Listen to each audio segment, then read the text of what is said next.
dengan kehadiran ATV. Ya.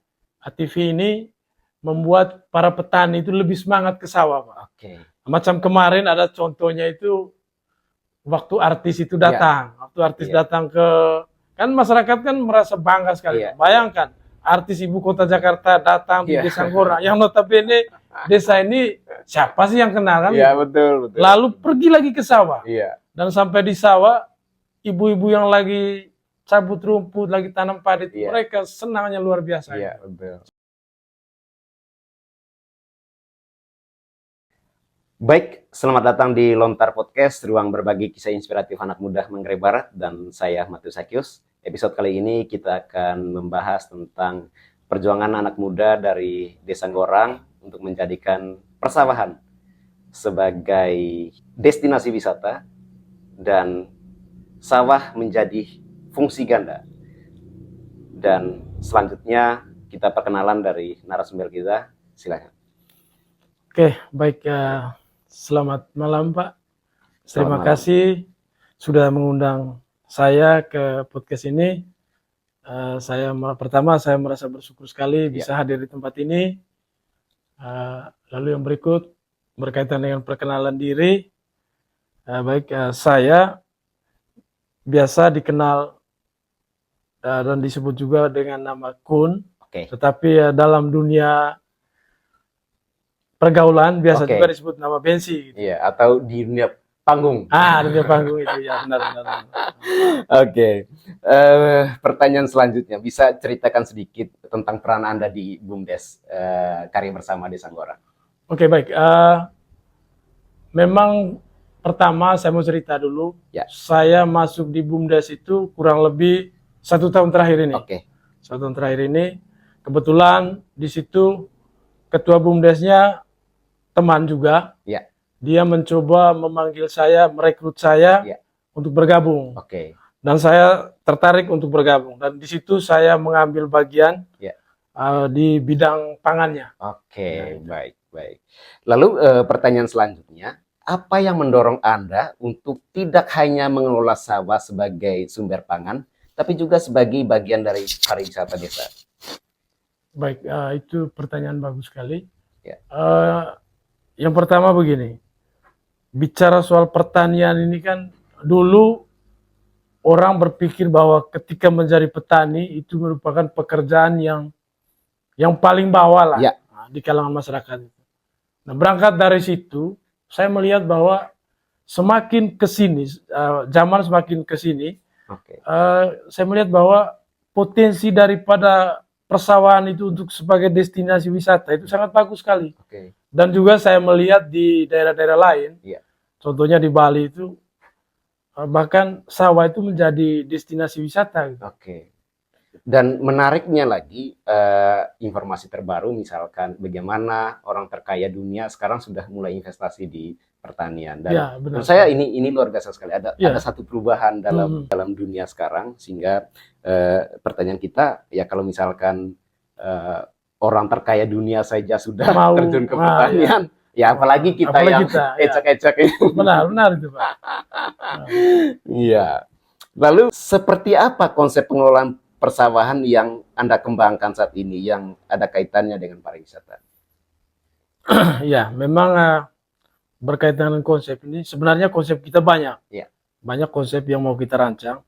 Hanya saja yang sudah kita lakukan selama ini, Pak, di daerah persawahan itu, karena di daerah persawahan kita yang kita punya di sini, kalau saya melihat bahwa dari segi pemandangannya itu bagus sekali, dan area untuk bisa kita lalui di situ, momennya sangat bagus sekali. Sehingga saya sudah membuat konsep di sana. Yang sudah saya buat itu adalah saya membangun pondok. Pondok di sawah itu, yang dimana pondok itu nanti digunakan orang untuk beristirahat, duduk, santai, mengambil dokumentasi, dan itu sudah dilaksanakan selama ini. Berarti kira-kira seperti apa ide awalnya? Maksudnya apakah hanya untuk merespon persawahan supaya lebih indah kelihatannya, atau mungkin lebih jauh lagi, misalkan pondok ini nanti di kemudian hari akan dijadikan sebagai tempat foto kah, dapat apalah yang berkaitan dengan pariwisata. Benar-benar.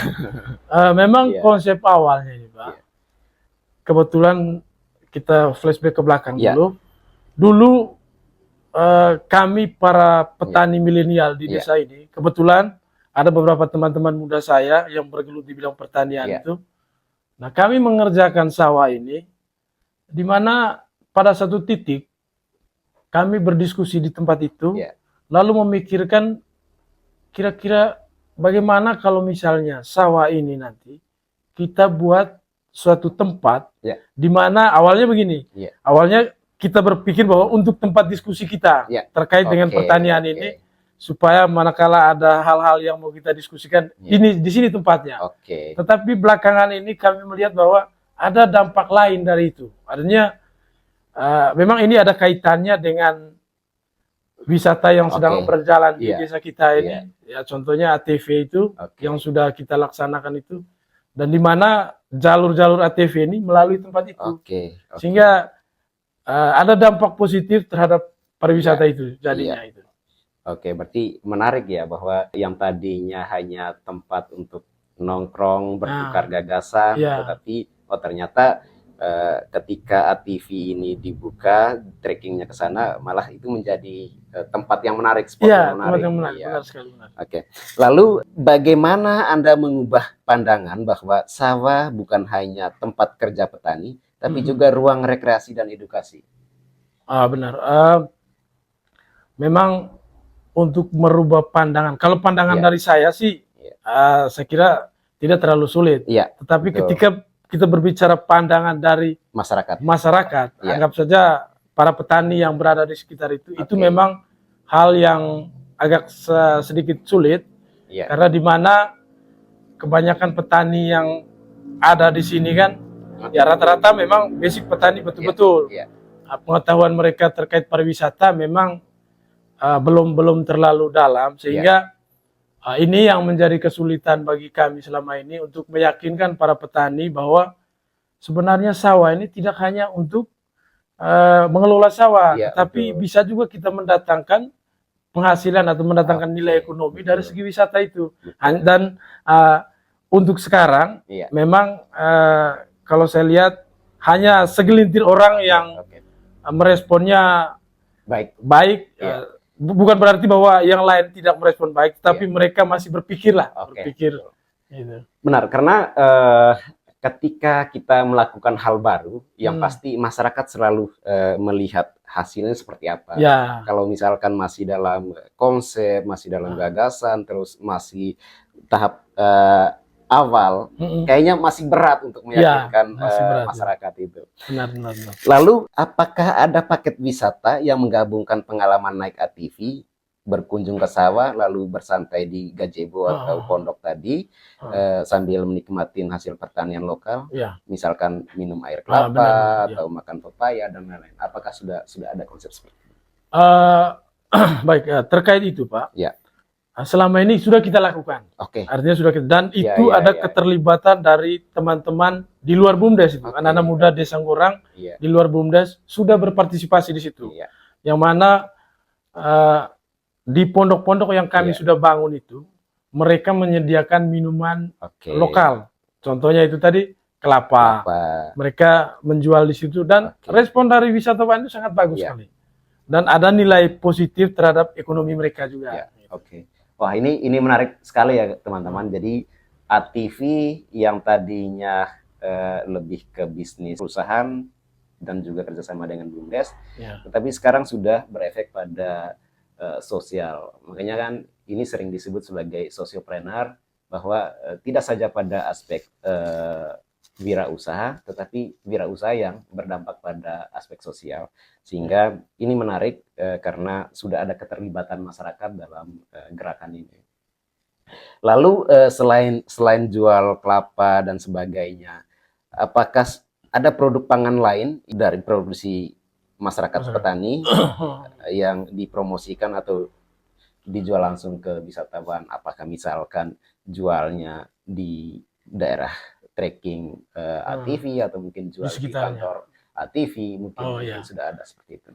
Memang terkait itu Pak, selama ini kita sudah menggali dan mencari di Ya. masyarakat sekitar ini Ya. kira-kira produk apa yang mereka hasilkan untuk Ya. kita bisa perjualkan. Itu artinya kan Ya. setidaknya bisa meningkatkan perekonomian masyarakat toh. Oke. Nah, dan selama ini yang kita dapat itu ya palingan di buah-buahan itu. Oke, Bob. Memang itu tadi masyarakat di sini masih berpikir. Ya. Artinya kebanyakan masyarakat ini kan berpikirnya begini, Pak. Tunggu ada hasil dulu, Oke. baru kami buat. Ya, ya, Gitu. ya. Dan mereka cenderung melihat teman. Kalau Ya. misalnya temannya sudah Sukses. sukses, pasti arahnya ke sana.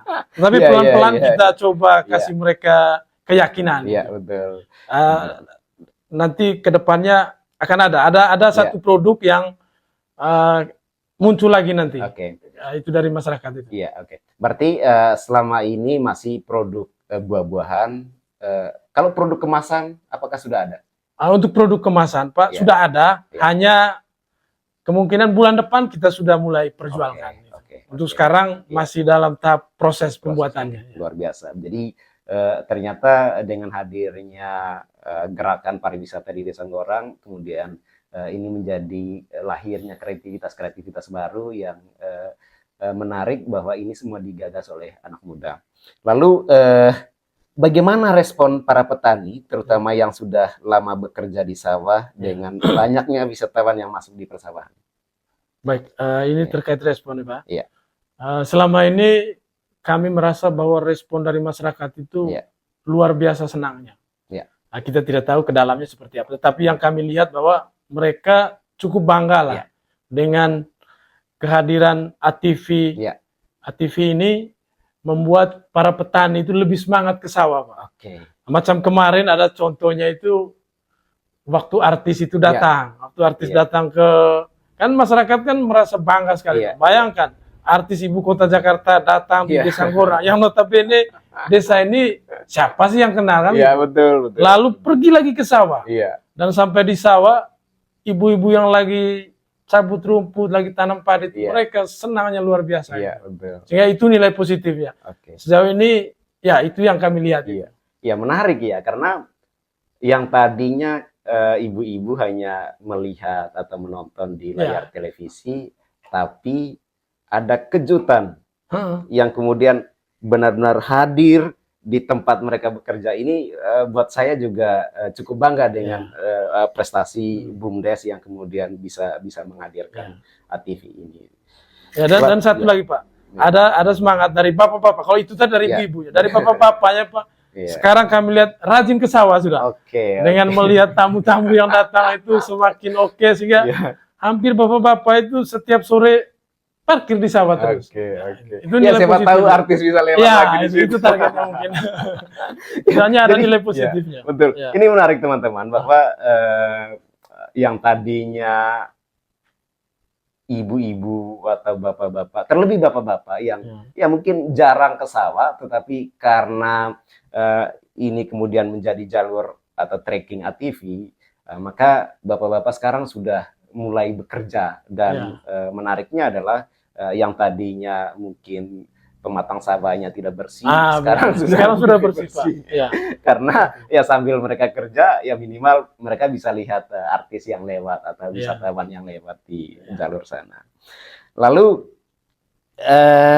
apakah ada rencana untuk menambah fasilitas lain seperti jalur edukasi padi, workshop bertani, atau spot selfie sawah? Ya, benar sekali. Memang yang kami konsepkan tadi seperti yang saya bilang di awal tadi, banyak hal yang kami konsepkan. Tetapi ini memang butuh keterlibatan banyak orang. Dalam arti begini, teman-teman muda di sini, kalau ada yang mau bergabung untuk mendukung pariwisata ini, mari kita bergabung bersama itu. Lalu terkait dengan konsep itu, yang ada dalam benak saya saat ini adalah pertama itu konsep wisata sawah. Yang dimana wisata sawah ini nanti kita akan buat spot-spot tertentu yang dianggap bagus, dan kebetulan di sana Pak view-nya bagus kalau sore itu. Untuk spot foto itu pertama yang kita mau buat, titik-titik spot foto. Lalu yang kedua yang saya mau konsepkan ini terkait dengan agrowisata itu.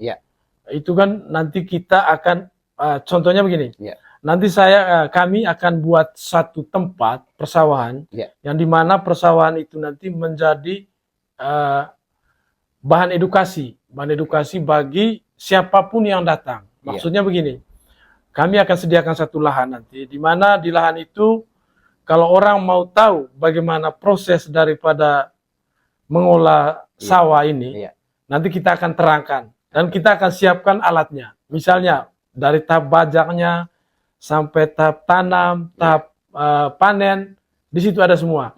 Nanti kita siapkan satu lahan, akan diberi beri orang atau dijaga oleh seorang yang memang basic di bidang pertanian yang bisa menjelaskan terkait daripada proses tanam padi itu. Sehingga banyak juga petani yang mengelola sawah sekarang, Pak, merasa kurang yakin dengan pekerjaan petani itu karena memang dari hasilnya. Rata-rata hasilnya kalau saya lihat ya banyak yang mengeluh. Nah, kalau saya melihat bahwa hal ini terjadi karena memang kebanyakan petani juga belum memahami seperti apa konsep bertani yang baik dan benar, sehingga memperoleh hasil yang baik. Sehingga itu yang mau kita bangun nanti ke depannya. Gitu. Melanjut dari penyampaian itu tadi, apakah tantangan terbesar dalam mengelola sawah sebagai ruang ganda? Yang pertama sebagai ruang produksi pangan dan yang kedua adalah sebagai tempat wisata. Baik, kalau bicara tantangan, ya mungkin tantangan ini dari segi pemahaman saja, Pak. Segi pemahaman konsepnya itu seperti apa. Karena memang kalau tantangan terkait dengan kondisi atau alam itu saya kira tidak ada, karena mendukung sekali alam itu. Hanya saja pemahaman dari masyarakat atau teman-teman kami yang bergelut di bidang ini mungkin belum terlalu capai pada level itu. Tapi pelan-pelan kami akan mengedukasikan bahwa yang pertama yang saya lakukan selama ini adalah bangun dulu pemahaman terhadap diri saya, dan itu yang saya lakukan. Setidaknya apa yang sudah saya lakukan itu bisa menjadi contoh bagi teman-teman dan mereka mengikutinya. Betul. Dan menariknya kalau misalkan kita terapkan konsep ganda ini, yang pasti bahwa kalau misalkan hal terburuk, misalkan gagal panen, yang minimal kita untung dari pariwisata. Ya, benar. Atau syukur-syukur misalkan panennya sukses, pariwisatanya juga sukses. Itu lebih bagus tidak lagi. Luar biasa. Benar sekali itu. Karena memang bicara soal petani nih, Pak. Itu tadi, jangan kita mengharapkan bahwa hasilnya itu hanya fokus di hasil panennya. Jangan.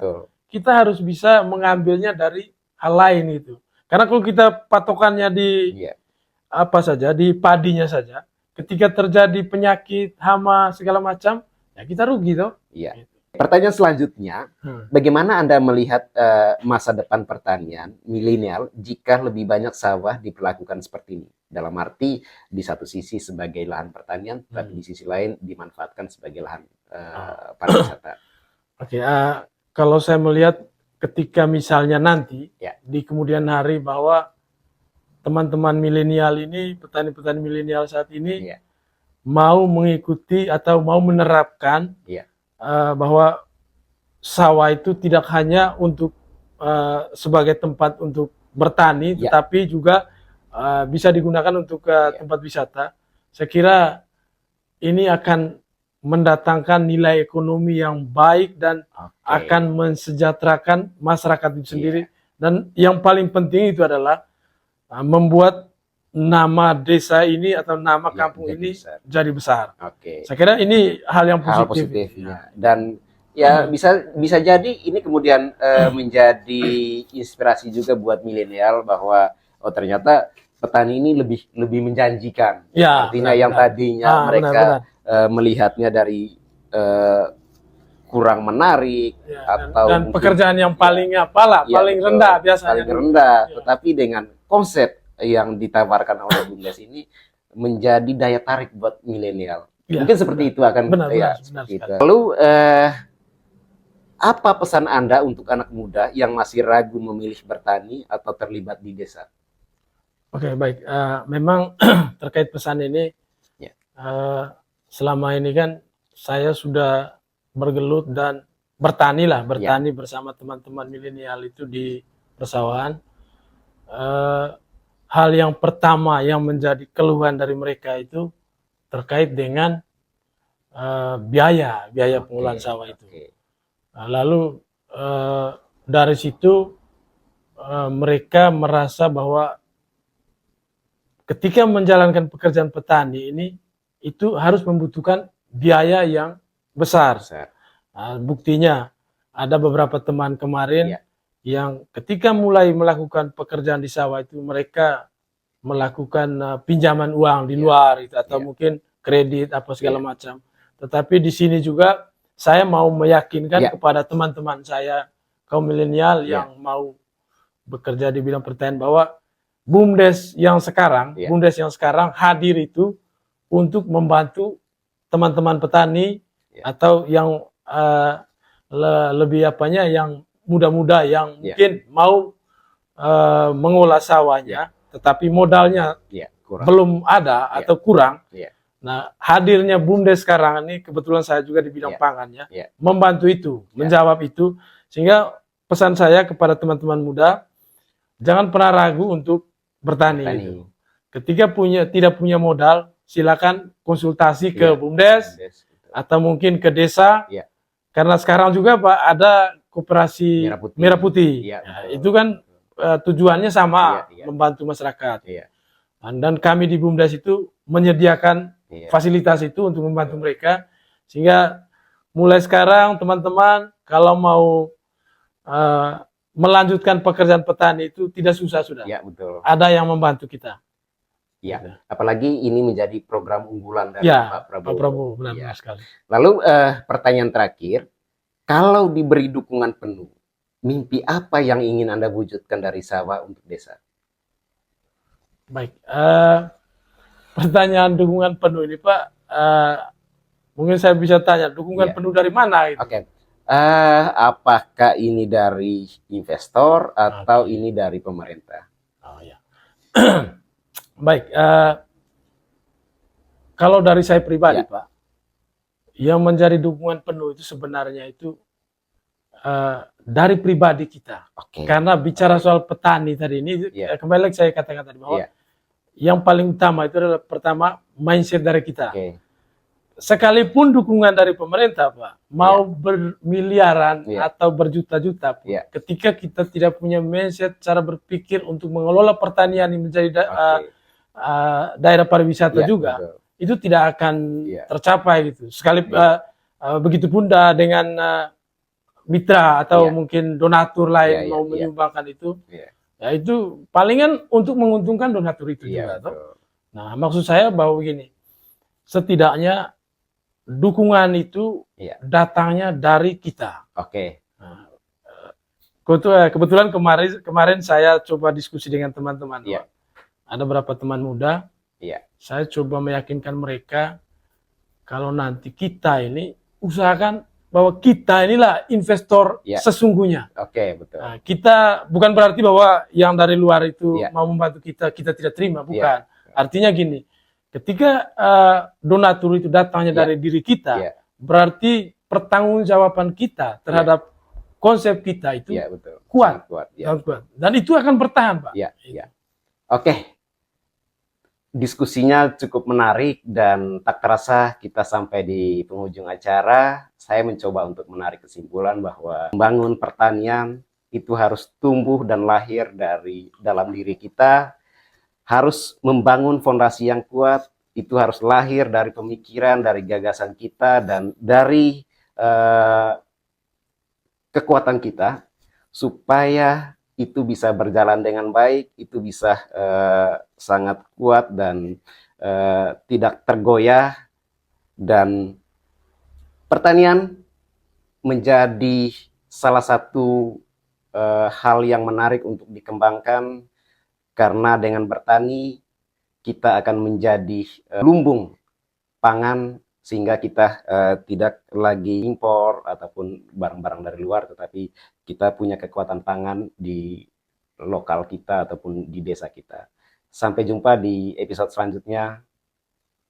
Terima kasih. Baik, terima kasih.